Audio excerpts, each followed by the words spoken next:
I'm Jeff Middleset. I'm the Executive Director of the Center for Sustainable Enterprise at Kenan-Flagler Business School here at the University of North Carolina at Chapel Hill in the US. For those of you who are just joining us for the first time today, and for those who are watching around the world, quite literally, welcome to the India Impact Challenge powered by Quantum Advisors. So this is the first new event of the Center for Sustainable Enterprise's new Invest for the Future initiative. And so we are very lucky and honored to be able to have amazing guests and keynote speakers from around the world for this very global event. I should note that we have finalists of 6 teams from 6 different countries around the world, which is pretty amazing. And it's been an amazing day so far. And so with that, it is my distinct honor to introduce our esteemed guest and keynote speaker, Simone Robbers, who, like I said, got up at 7 something in the morning on a Saturday to be here with us and to talk with us. Simone is the Assistant Governor and General Manager of Governance, Strategy, and Corporate Relations at the Reserve Bank of New Zealand. She is responsible for the bank's strategy, planning, and performance function, communications, legal, risk, and audit teams, and the board secretariat. She is also responsible for leading and coordinating bank-wide strategies, including climate change, Maori, and South Pacific remittances. Simone brings with her a wealth of public and private sector experience, most recently successfully managing the role of Director of Strategy, Risk, and Assurance at the Financial Markets Authority, as well as previous experience with the Securities Commission and in the private sector in banking and wealth management and legal firms. Unbelievable. Thank you so much for being here with us today. And the floor is yours. We can't wait to learn from you. Thanks. Thank you. Thank you. Just a quick thumbs up on the sound. Is that still good? Yes. Yeah. Okay, good. We're a long way away. So, tēnā koutou katoa, good afternoon, good morning, everyone, and greetings from Aotearoa, New Zealand. Thank you, Jeff, and to the Centre for Sustainable Enterprise from the University of North Carolina, and for Quantum Advisors for the invitation to be part of this challenge.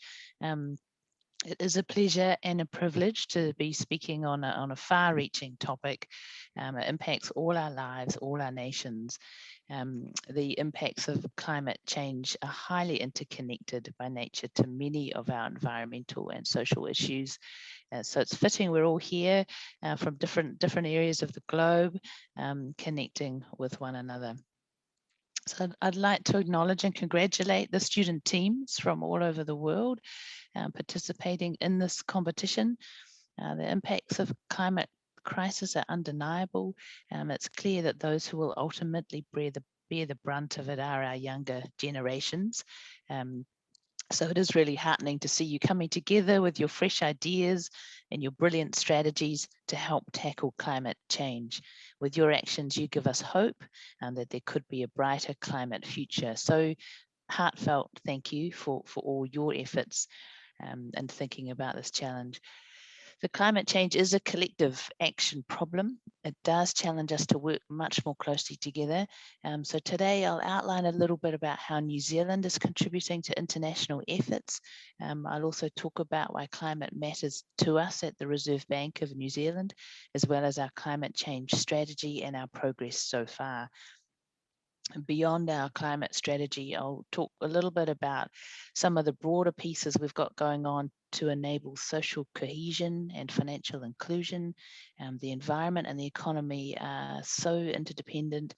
These strategies are well connected for us to ensure that we're driving that economic well-being and prosperity for all New Zealanders. And finally, I'll share some of the ideas we've been thinking about on how to approach climate-related investments through a long-term lens, and perhaps challenge you to think about how we can all crowd in that private investment to help those climate and financial inclusion goals. So firstly, our contribution to international efforts. The rest of the world sometimes looks at places like New Zealand for leadership, or at least for hope and for safety, particularly So when it comes to climate change, we're aware that we as in New Zealand will be impacted quite differently than other countries. So we're a small island nation here with an agricultural, pure and clean sort of tourism-based economy. It's a population living mostly on the coastline. We have significant foreign country dependency for our capital and for our insurance. So we rely heavily on our reputation. And thus we must keep our preparations in tune with our environment and resources for our economy to prosper. But like many nations, we've started late and we really need to accelerate. So recently, New Zealand has shown its commitment to meet its domestic goals and international climate change obligations in achieving a more climate resilient future. So back in 2019, we sealed our commitment to substantial reductions in greenhouse gas emissions through landmark climate change legislation. So our Parliament passed the Climate Change Response, so like the Zero Carbon Amendment Act, which sees us targeting net zero emissions by 2050. This law also sets up an architecture for us in New Zealand to deliver policies to mitigate and adapt to climate. That particular piece of legislation also established a climate change commission, which gives evidence-based advice to the government to guide the climate action here. Just recently, that commission provided its first draft advice, so providing a roadmap on the steps we could take in New Zealand to reduce greenhouse gases and address climate change. So they ran a public consultation, we made a submission, and we put real emphasis in that submission on understanding and addressing the exposure of the finance sector to climate-related risks. So we're really trying to play to our strengths as we're playing our part as a central bank. The draft advice to the government made a really strong start at exploring those linkages between investment and climate resilience and recognize interplay between environment, economics, finance, and well-being. So that the Commission received around 15,000 submissions on their first advice, which I think shows the deep passion and interest in New Zealand in this topic, which is great. So aside from that, New Zealand also became the first in the world to announce its intention to introduce mandatory requirements on large companies and financial organizations to report on climate risks. So this is the disclosures. So disclosures will be made in line with a standard that aligns to the Task Force on Climate-Related Financial Disclosures. And some of you might have seen this. So it will apply to all publicly listed companies, as well as large insurers, banks, and investment managers, which captures around 90% of the assets under management in New Zealand. So this broad approach to coverage, we think, is a world first. So we'll make all the mistakes first and others can follow. So firms will have to disclose from the financial year beginning 2022. In their annual reports, and the bill was introduced to Parliament just this week. So that's a great milestone for us. In terms of the Reserve Bank and financial stability, I'll just talk a little bit about why climate matters to us and our core remit. So as New Zealand's central bank, we're the kaitiaki, or the guardian of the financial system. We're tasked to maintain and enhance financial stability. So we act collectively to promote the prosperity and the well-being of all New Zealanders. We do this in part by promoting a sound and dynamic monetary and financial system, which is a necessary platform for sustainable and productive economy. We see financial stability as being at the heart of that, and best maintained when all relevant risks are identified, priced, and allocated to those best able to manage them. Climate change and its associated risks provide a direct challenge to financial stability. So they're material risks, but they're extremely difficult, as you'll know from your work, to identify, price, allocate, and manage with any accuracy. So we know already that climate change holds far-reaching implications for New Zealand's financial system. These include the physical impacts, such as sea level rises, drought, The New Zealand Treasury here estimated that the last two significant droughts jointly reduced GDP here in New Zealand by around 4.8 billion, which is a lot for a small economy. The National Institute of Water and Atmospheric Research, so NIWA, estimated recently around $12.5 billion worth of property is already exposed in New Zealand to extreme coastal flooding, that each 10 centimetres of sea level rise puts another 2.4 billion of assets at risk. So these are quite stark numbers for us.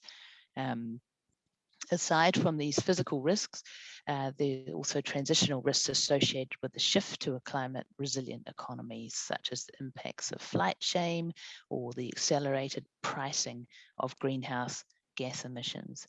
So these risks can intensify and snowball. So like many other central banks, New Zealand is taking action to understand, mitigate, try and address some of these risks. We've moved to incorporate climate change as a key priority in our activities. In 2018, we launched our climate strategy, and that has sort of three parts to it. It's keeping our own house in order. We can't tell others what to do if we're not doing it ourselves. So managing our direct impact. We're incorporating climate into our core functions, so monetary policy, financial stability. We're leading across the sector just through our own experience and collaboration. We're pleased with what we've done so far, but we have a long way to go, and we really are just beginning. So last year we reported our verified carbon footprint for the first time in our annual report. And this covers our direct emissions, which are things like freighting, currency, business travel, pieces like that. We engaged a third party to verify these emissions and conduct a gap analysis to develop a carbon footprint that complied with international best practice. So we're now working on an emissions reduction plan, including looking at our reserves portfolio, and this is, the complicated aspects for us. We're looking to integrate climate considerations across our operations at the bank. So for example, building our own expertise and awareness through training and development of staff. In particular, stepping up our supervision of climate-related risks for banks and insurers. We've recently completed training for our supervisors in climate-related risks, and we're integrating climate risks into our supervision frameworks. So we take every opportunity to raise awareness of climate-related risks to financial stability through our external engagement. So speeches like this, but would also, our collaboration across the sector, and in our publications like our financial stability report, we talk about where we are with climate and try and raise awareness, get our regulated firms to be lifting and thinking about what they need to be doing.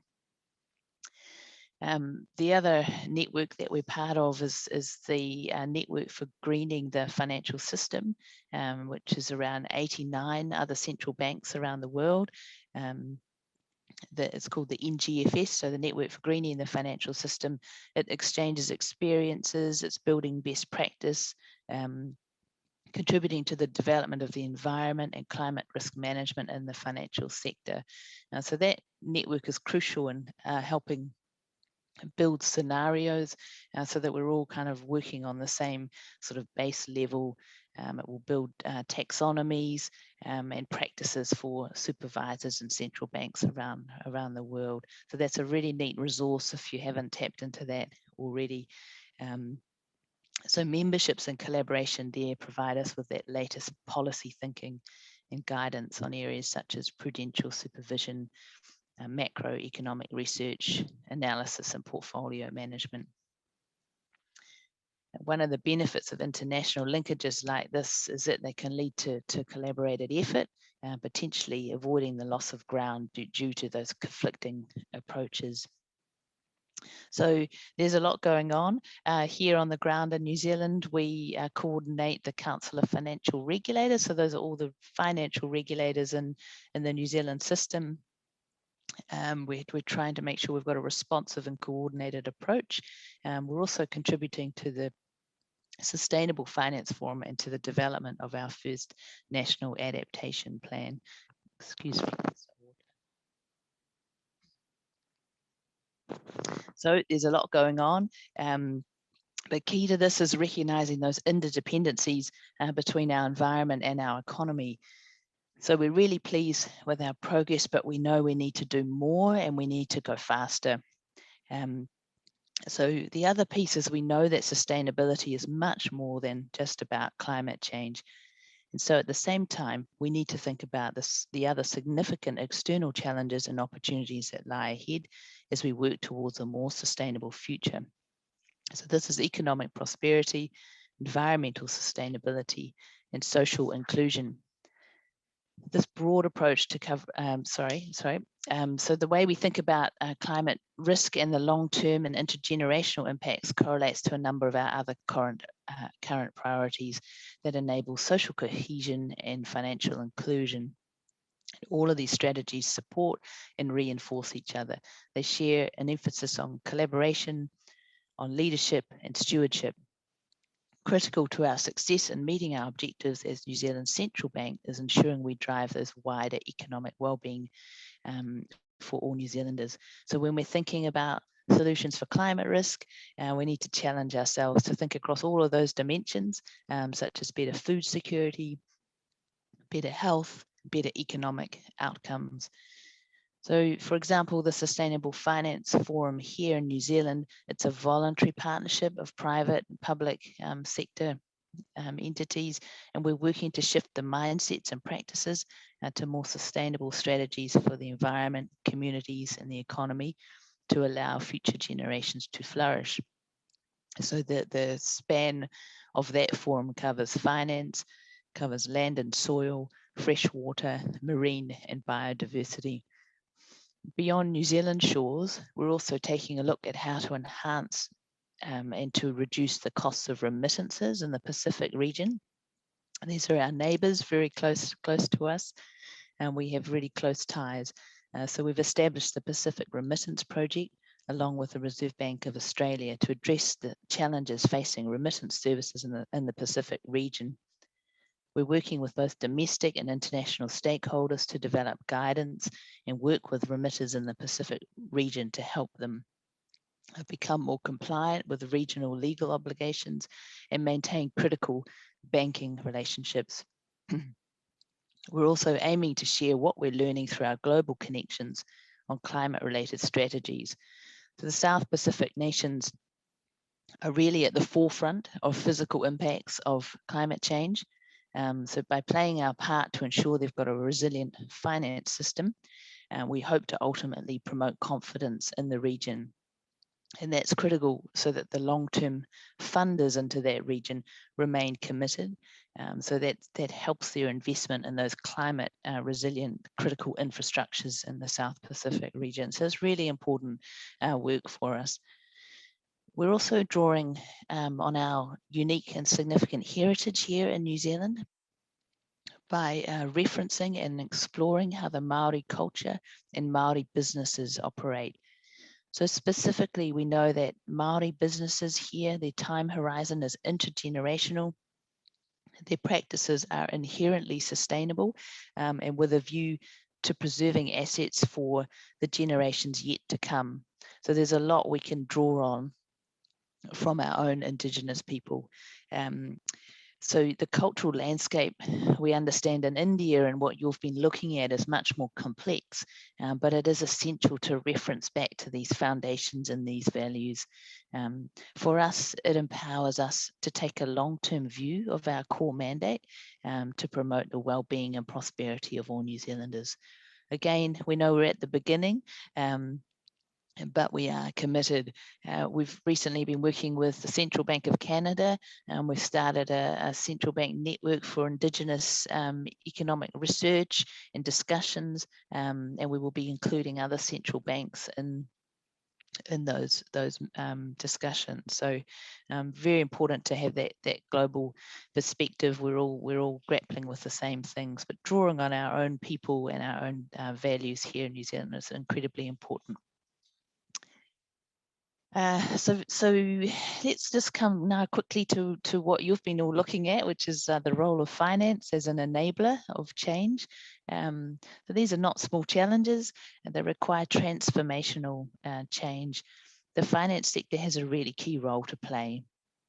So in tackling climate change, the importance of finance as an enabler is highlighted in the 2015 Paris Agreement. So making finance flows consistent with pathways towards low greenhouse gas emissions and climate resilient development. The role of finance in addressing climate change is increasingly recognized internationally. So I could not put a greater emphasis on this, on the importance of finance and investment in addressing the climate crisis. It's clear that organisers of this challenge share the same sentiment. And in this competition, you've been asked to think about investment strategies and ideas to help drive equitable growth in India in a climate-friendly manner. So without that investment in appropriate scale and timeframes, many of the transitions that are required will just not be possible. So the OECD, for example, has estimated that 6.9 trillion is required globally every year of up to 2030 to meet climate and development objectives. So starting now to get on the path to a low emission, climate resilient economy as part of the global effort will help reduce the risk to the stability of the financial system and that macro economy. While government funded projects such as large infrastructure go a long part of the way, the scale of change means that public spending will not be enough. It's critical to crowd in private capital and to tackle smaller, impactful and community-based projects from the ground up. So this doesn't come without its challenges as well. So we've been thinking here in New Zealand about overcoming some of the barriers to this private investment. So some of the barriers that we have seen are those perceived risks from investors arising from the lack of understanding or track record of a new technology, of a new business model, of a new investment strategy or asset class. So climate investment, we think, is particularly disadvantaged given that the required finance is often long-term, it's capital intensive, it involves a learning curve for investors in new industries and technologies. So combined, these barriers create market failures such as missing markets, so where the investment doesn't occur because of the high transaction costs and a lack of liquidity and that imperfect information. So we're forging into new ground. So in a world of rapidly allocating capital in the wake of COVID-19, the need to lower these barriers becomes increasingly urgent to smooth that transition to meet the climate and financial stability objectives. Investors already familiar with traditional investments may now start to come to terms with that longer term climate risk overlay. So we hope that's what's starting to happen. On the other hand, investments in adaptation or climate mitigation projects will be less of a known. So the development of investment assessment practices and information sets will be really critical to attract investment. And there is a bit of a risk that the pressure to invest at pace exacerbates some of these barriers that we're seeing. So we need great innovative minds like yours to think of ways to directly lower these barriers. So for example, in providing a demonstration effect or transferring perceived pioneer risk, potentially private investors may consider public investments as benefiting from quality, so from quality due diligence and alignment with regulatory trends. So we think there's a real opportunity for private and public investment to come together to address climate. So generally investors are looking at the two main risks when making investments, so liquidity, the ability to buy and sell, credit, the soundness of the investment, and the trade-off between that liquidity and credit generally, reveals the price yield to compensate for the risk they're taking. So a bias towards status quo investment, we need to think of ways to unravel this bias. And thinking of this at the systems level, so what complementary policy measures may be required? And we know that markets respond really well when there's strong, consistent policy signals. So now is the time. There's a window of opportunity to take advantage of low interest rates and global capital markets that are awash with liquidity. So how can we do this? There's no magic solution to crowding in private capital, but I'll spend a couple minutes on some ideas around development banks and green bonds. There's a lot of overseas examples, which I'm sure you've traversed in your studies on green investment banks. So the overseas example suggests that green investment banks mobilize around $2 of private capital for every $1 of public investment. So for example, every dollar invested in Australia's Clean Energy Finance Corporation last year was matched by more than $3 in private finance. The European Investment Bank is another example, established to finance long-term investment projects by mobilizing the private sector. It recently stepped up its ambitions, and since 2012, it's seen more than threefold increase of private funds leverage the funds supporting investment in projects that reduce emissions and help countries adapt to the impacts of climate change. And internationally, other governments are capitalizing on investor interest in green bonds to help fund a COVID-19 recovery. So in September, the European President, Ursula von der Leyen, said 30% of the EU's 750 billion COVID-19 recovery program should be funded via green bonds. And Germany also issued its first sovereign green bond. So we're seeing big shifts from central government. In November, the UK announced its first sovereign green bond, and this month the UK Debt Management Office announced it would issue a minimum of 15 billion pounds sovereign green bonds in this financial year. So there's a surplus of capital currently in global markets with strong investor demand for sovereign green bonds, and the primary market is oversubscribed. So there's a few examples in both Germany and Netherlands where they've issued green bonds and they've just been ridiculously oversubscribed. So, you know, it's good and bad.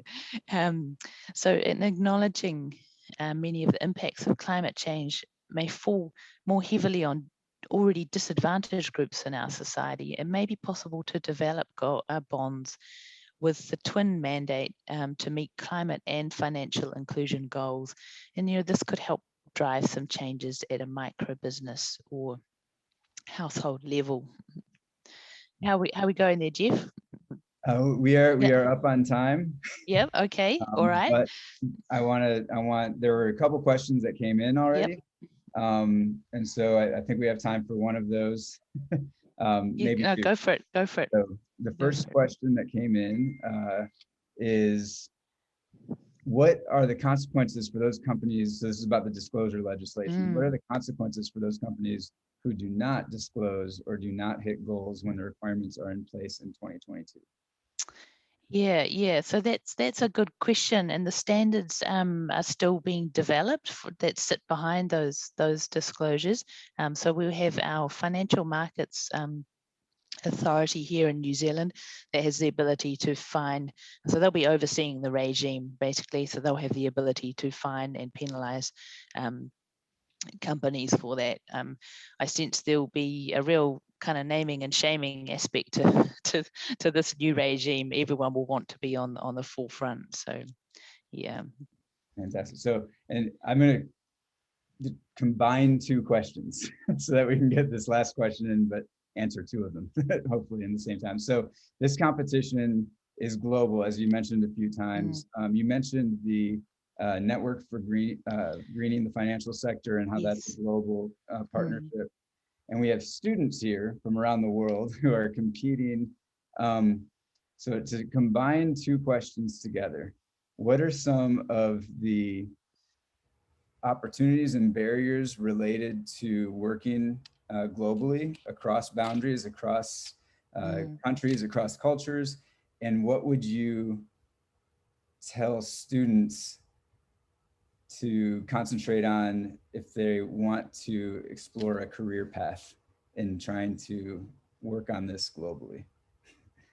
Hopefully I combined those two questions. Yeah. I guess, we're operating in a global community, right? So, in terms of the benefits of having those sorts of networks, it means that we are all pulling in the same direction. We're all using the same language, so the same taxonomy, and in a new area like this, we're developing the same baseline standards so that, for example, if you're thinking of investment, so investors can look at a product and go, I can compare that apples with apples. Whereas if we all go at different paces and speeds and use different language, to define a green bond or a green investment, it's very hard for investors to understand what those are. So I guess that's the benefits of working with the global community is that we're all pulling in the same direction and developing consistent standards and opportunities for our global markets. With a career path, I mean, what you're doing today is accelerating and catapulting you forward in terms of your global networks. Your global networks are incredibly important in this day and age, and I'll just encourage you to get as broad a perspectives as you can. Tap into the resources that Jeff will have available to you, and the networks that he can help you with. It's incredibly important to get that wide perspective. It's a global issue here. You're well at the forefront of thinking about these things, and I do really commend you. The power of networks is it can't be underestimated in your career path. Fantastic. Well, thank you so much for your time this morning, early morning on Saturday. That's okay. We're delighted to be part of it. No, we do wish the students all the very best. And you're thinking about an incredibly important topic here.